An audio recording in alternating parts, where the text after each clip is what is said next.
Hello बच्चों, चलिए प्रश्न को देखते हैं। तो दिया गया प्रश्न है कि क्या किसी विलयन से विलेय के अधिशोषण को फ्रेंडलिक अधिशोषण समतापी के आधार पर समझाया जा सकता है? स्पष्ट कीजिए। तो हमें बताना है कि जो विलयन में विलेय के जो अधिशोषण होता है तो उसको हम फ्रेंडली अधिशोषण समतापी के आधार पर समझा सकते हैं या नहीं, स्पष्ट करना है। तो सबसे पहले हमें क्या लिखना है? मुख्य अवधारणा, मुख्य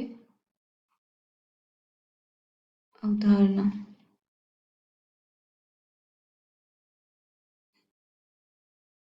तो इसमें क्या आएगा?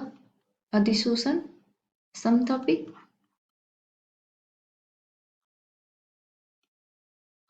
अधिशोषण समतापी। तो अधिशोषण समतापी क्या होता है कि अधिशोषक द्वारा अधिशोषित गैस की मात्रा में स्थिर ताप पर सांद्रता के साथ परिवर्तन जिस वक्र के द्वारा व्यक्त किया जाता है हम उसे क्या बोल देते हैं? अधिशोषण समतापी। तो इसमें दो प्रकार के होते हैं, एक तो होते हैं फ्रेंडलिक, एक होता है लैंग्यूमर।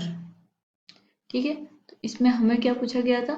पूछा गया है कि फ्रेंडलिक अधिशोषण क्या होता है। तो हम लिख लेंगे इसमें फ्रेंडलिक अधिशोषण।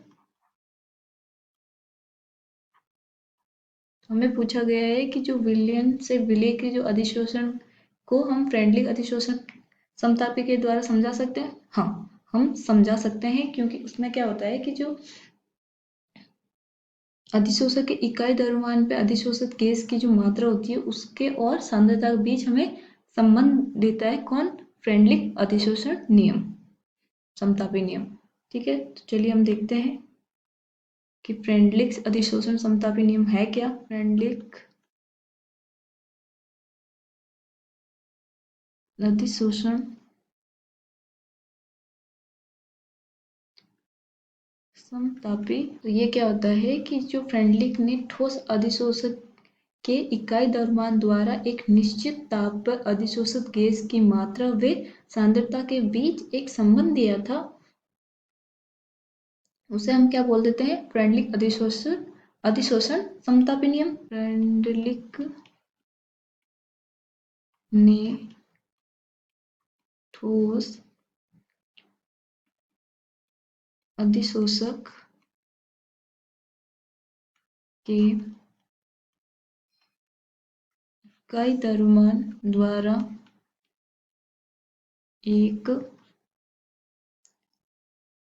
निश्चित ताप पर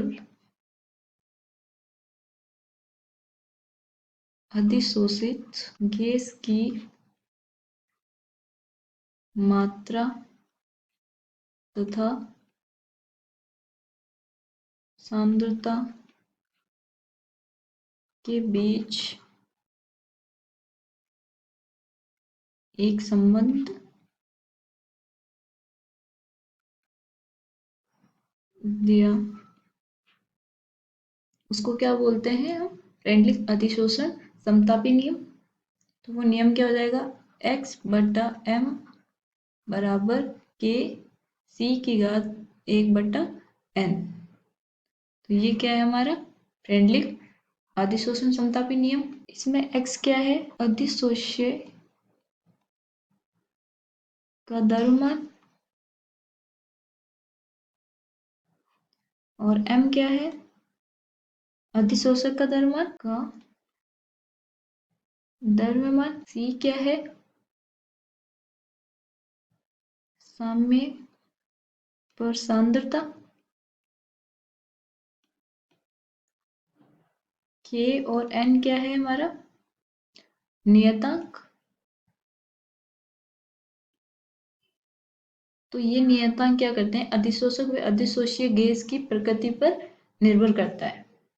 ठीक है, तो हमें यही पूछा गया था कि विलयन से विलेय के अधिशोषण को फ्रेंडलिक अधिशोष्य समतापी के आधार से समझाया जा सकता है। तो हाँ, हमें इससे समझाया जा सकता है। उसके लिए हमारे पास समीकरण भी है।